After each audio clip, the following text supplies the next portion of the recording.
Halo, saya Konita Fitrayuni, CGP 05. Aksi nyata modul 3.2 Pemimpin dalam Pengelolaan Sumber Daya. Hari itu tepatnya di Aula SMA Negeri 1 Subo, saya mengundang beberapa guru SMA Negeri 1 Subo.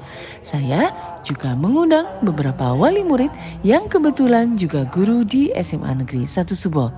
Selain itu, turut hadir beberapa siswa yang mewakili atau perwakilan dari siswa SMA Negeri 1 Subo.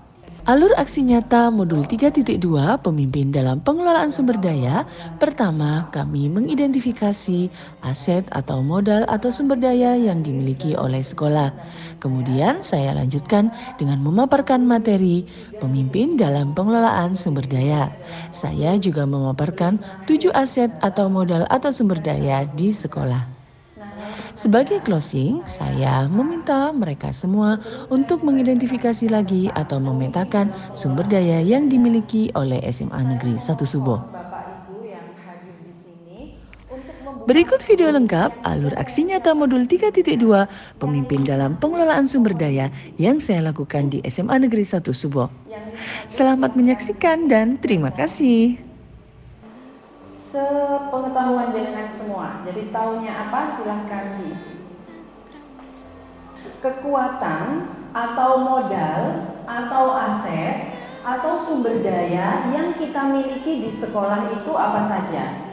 Monggo dikirim ke Mentimeter itu. Jadi menurut jenengan, kekuatan, aset, modal, sumber daya kita di sekolah itu apa saja? Yang jenengan tahu apa saja? Oh, ini modal kita, modal sekolah kita, kekuatan kita, sumber daya kita. Itu apa saja? Nah, ini udah ada yang menjawab. Kepala sekolah, guru, kemudian komputer dan jaringannya, tempat belajar, gedung belajar, fasilitas, manajemen guru, warga sekolah, sumber daya manusia, ruang kelas, sarpras, dana, lingkungan sekolah. Terima kasih Bapak Ibu sudah menjawab. Nah, sekarang saya ingin memulai presentasi sebentar aja. Jadi benar yang disebutkan Bapak Ibu tadi itu adalah bagian dari sumber daya yang kita miliki di sekolah. Nah, ada yang namanya sebuah ekosistem. Ekosistem itu merupakan sebuah tata interaksi antara makhluk hidup dan unsur yang tidak hidup dalam sebuah lingkungan.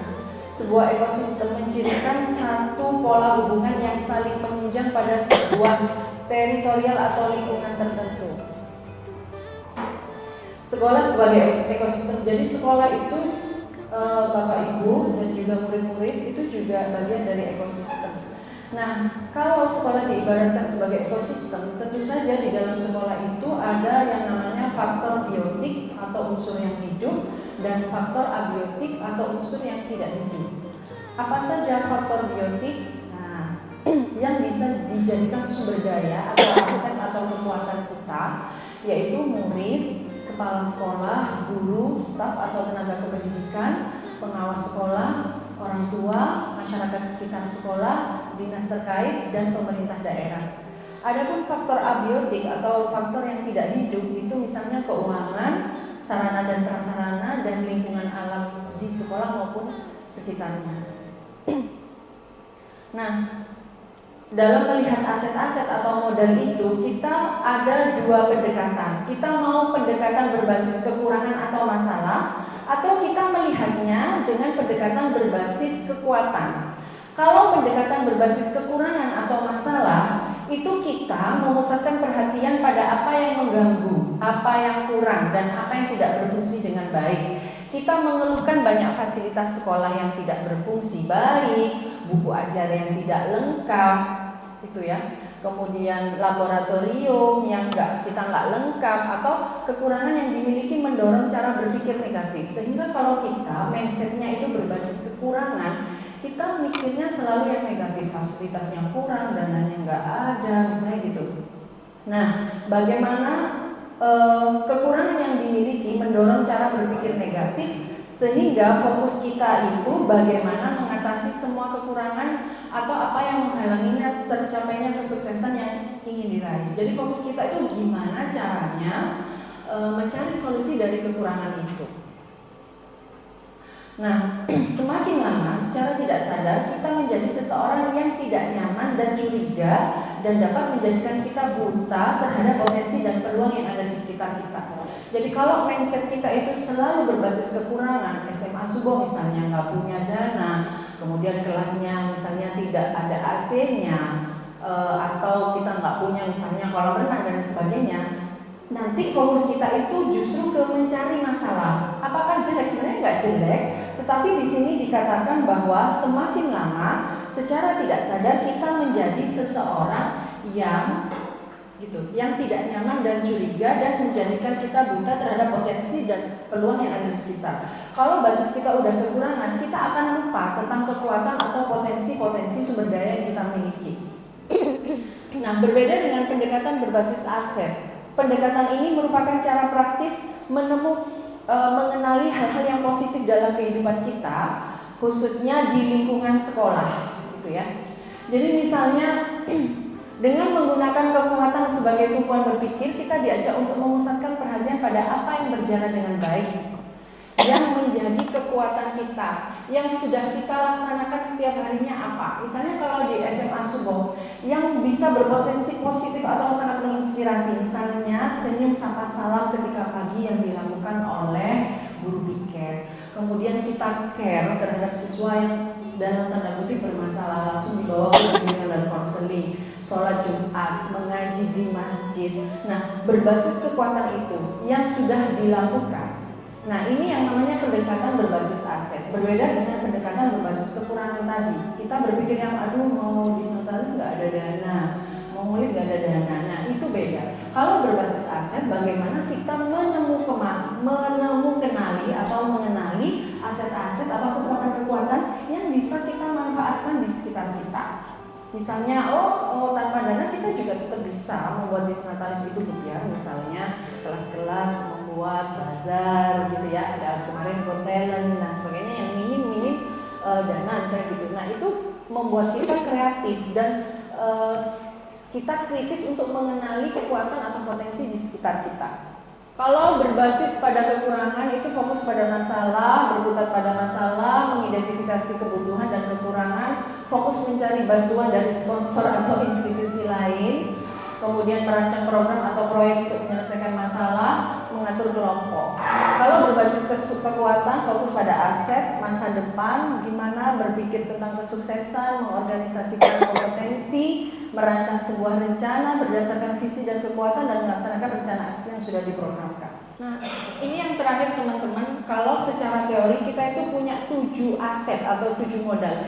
Yang pertama adalah manusia, tadi dikatakan, jadi kita ini merupakan kekuatan murid, wali murid, guru, kepala sekolah, wakil kepala sekolah, tenaga pendidikan, itu adalah aset atau kekuatan kita. Apa yang dikuatkan dalam manusia itu ya pengetahuannya, kompetensinya, emosinya, keberaniannya gitu ya. Jadi manusia itu sendiri sudah merupakan aset atau kekuatan atau sumber daya kita. Kemudian yang kedua adalah sosial. Nah, dimaknai sebagai norma dan aturan yang mengikat warga, masyarakat yang ada di dalamnya dan mengatur pola perilaku warga, juga unsur kepercayaan atau trust, dan jaringan atau networking antar unsur yang ada di dalam komunitas masyarakat. Jadi misalnya sekolah dengan warga masyarakat, komite dengan institusi lain, itu juga sumber daya kita. Kemudian sumber daya yang ketiga adalah aset atau modal berupa politik. Model politik di sini bukan politik praktis, Bapak Ibu, anak-anak, tetapi kebijakan. Artinya kalau kita punya program, lalu program itu didukung dengan kebijakan, kepala sekolah merestui, kemudian memberi dukungan, maka itu juga sebagai aset. Kekuatan kita yang keempat adalah agama dan budaya. Misalnya kita budaya-budaya yang bisa dimanfaatkan untuk tema proyek, nah itu juga kekuatan ya. Kemudian agama-agama di sekeliling kita yang dimiliki atau yang dianut anak-anak didik kita, yang dalam kita itu juga merupakan kekuatan. Aset, modal atau sumber daya yang selanjutnya adalah fisik, bangunan kelas, laboratorium, perpustakaan, aula, infrastruktur atau sarana prasarana. Jadi alat-alat yang remeh-temeh ini, misalnya bukan remeh-temeh ya, ini meja, kursi dan sebagainya. Nah, itu semua juga aset, tapi masuk ke dalam aset fisik. Air, sistem air, sanitasi, gitu ya. Terus jamban, tumbuhan-tumbuhan, pokoknya yang berbentuk fisik ini masuk ke dalam modal fisik. Transportasi, alat transportasi dan lain-lain juga masuk ke dalam fisik. Aset yang selanjutnya adalah lingkungan atau alam. Bisa berupa potensi yang belum diolah dan mempunyai nilai ekonomi yang tinggi dalam upaya pelestarian alam sebagaimana hidup. Modal lingkungan terdiri dari bumi, udara yang bersih, tanaman kita yang sangat banyak di sekolah itu juga modal lingkungan. Taman, kita punya taman, kita punya laut di sekitar kita, tumbuhan, hewan dan sebagainya itu masuk ke dalam lingkungan alam. Tanah untuk berkebun, danau atau empang untuk beternak, semua hasil dari pohon seperti kayu, buah, bambu atau material bangunan yang bisa digunakan kembali. Kadang kita merasakan mangga misalnya yang dipetik dari hasil pohon di sekolah, lele, ternak lele di depan itu. Nah, itu juga masuk ke dalam aset modal berupa lingkungan atau alam. Nah, yang terakhir adalah finansial, dukungan keuangan yang dimiliki oleh sebuah komunitas yang dapat digunakan untuk membiayai proses pembangunan dan kegiatan sebuah komunitas. Modal finansial termasuk tabungan, hutang, investasi, pengurangan dan pendapatan pajak, hibah, gaji, serta sumber pendapatan internal dan eksternal. Modal finansial juga termasuk pengetahuan tentang bagaimana menanam dan menjual sayur di pasar, bagaimana menghasilkan uang dan membuat produk-produk yang bisa dijual, bagaimana menjalankan usaha kecil, bagaimana memperbaiki cara penjualan menjadi lebih baik, dan juga bagaimana melakukan pembukuan. Ini sudah dilakukan di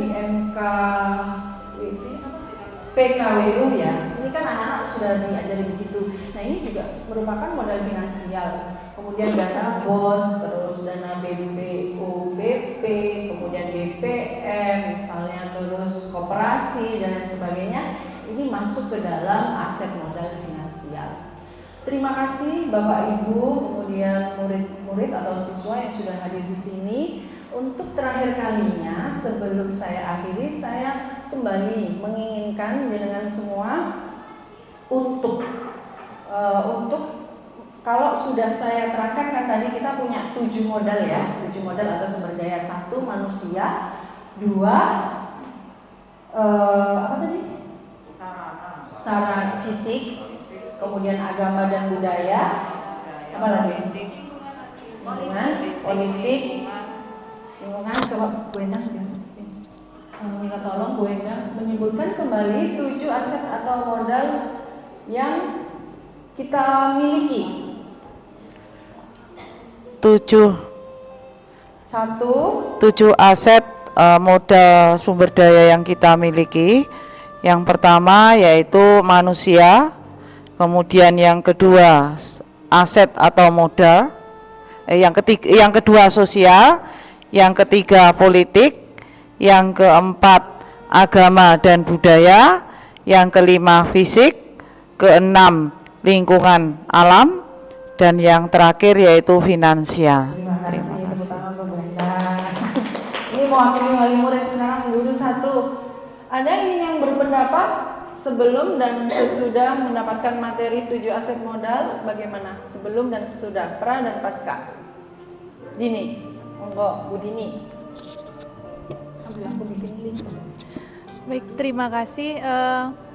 Pengetahuan awal saya sebelum Bu Konita menjelaskan simpel sebenarnya bahwa lingkungan alam di sekitar sekolah tadi kan saya pahamnya itu aset adalah yang ada di dalam sekolah seperti gedung, kemudian sumber daya manusia dan fasilitas-fasilitas yang ada dalam sekolah. Sedangkan untuk yang di luar sekolah seperti tadi disebutkan Bu Konita ada laut, kemudian hal-hal seperti pohon, itu saya mikirnya awalnya bukan termasuk aset. Jadi setelah Bu Konita menjelaskan, barulah saya paham bahwa hal-hal yang ada di lingkungan sekitar sekolah, bukan di dalam sekolah, juga termasuk aset yang dimiliki oleh sekolah. Itu terima kasih Bu Konita. Terima kasih Bu Dini. Nah teman-teman, karena waktunya kita sudah habis, untuk terakhir kalinya saya mohon jenengan semua untuk mengisi kembali. Ini ada link baru, jadi belum saya kirimkan di grup sementara itu. Setelah jenengan semua melihat gitu ya, mendengarkan paparan dari saya gitu, saya ingin jenengan mengisi kembali menurut jenengan aset-aset yang kita miliki di SMA Negeri 1 Subo itu apa saja. Setelah tadi kita mendengarkan penjelasan bahwa kita punya 7 aset atau modal atau sumber daya, 1 manusia, 2 sosial, 3 politik, 4 agama dan budaya, 5 lingkungan atau alam, dan ke-7 finansial. Untuk MIPA 1 Ibu kirimkan.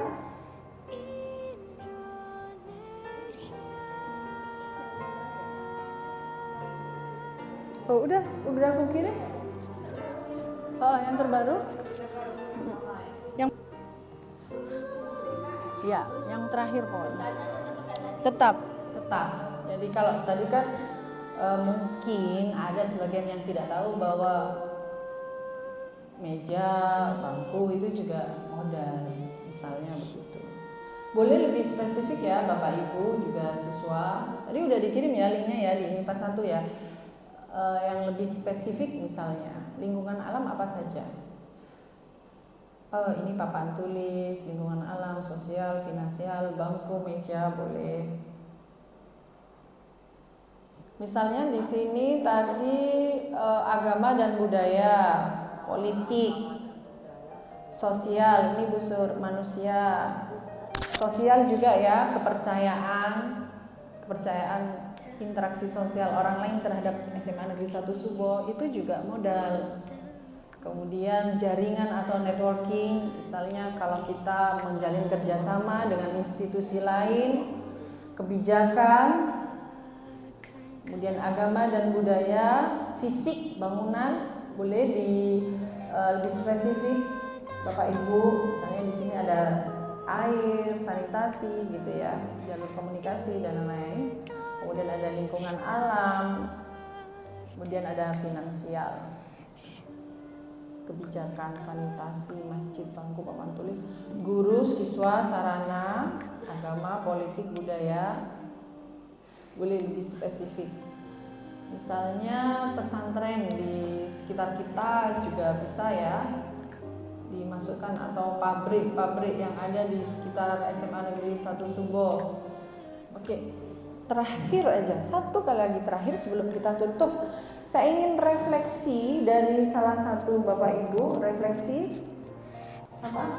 Pak Halil berkenan memberikan refleksi? Memberikan refleksi, amin. Bagaimana refleksi aksi nyata ini, kegiatan ini dan lain sebagainya? Monggo Pak Halil.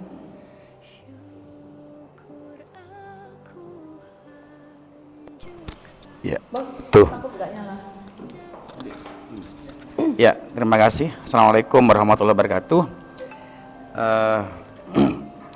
Dari saya melihat dari 7 aset yang disampaikan tadi itu, ternyata setelah dijelaskan sekian panjang lebar secara mendetail, bahwa 7 aset itu ternyata bisa dijadikan sebagai penunjang untuk suksesnya pembelajaran di sekolah, sehingga nanti sangat relevan apabila aset-aset ini betul-betul bisa dimanfaatkan untuk kelancaran, untuk pengembangan, dan juga untuk modifikasi pembelajaran di sekolah, sehingga mampu menciptakan pembelajaran yang menyenangkan, berpihak pada murid. Terus juga selain itu kita bisa betul-betul menjalankan trilogi ajaran dari pendidikan Ki Hajar Dewantoro. Terima kasih.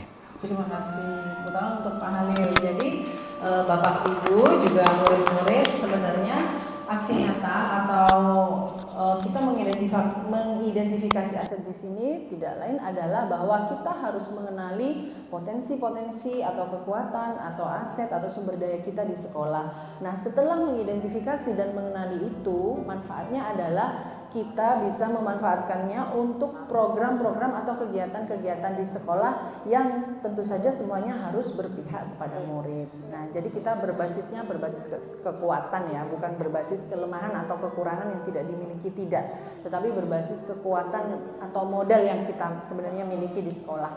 Terima kasih, demikian paparan aksi nyata 3.2 dari saya. Mohon maaf apabila ada banyak kekurangan, dan terima kasih atas waktu yang diberikan. Wabillahi taufiq wal hidayah. Wassalamualaikum warahmatullahi wabarakatuh. Waalaikumsalam warahmatullahi wabarakatuh.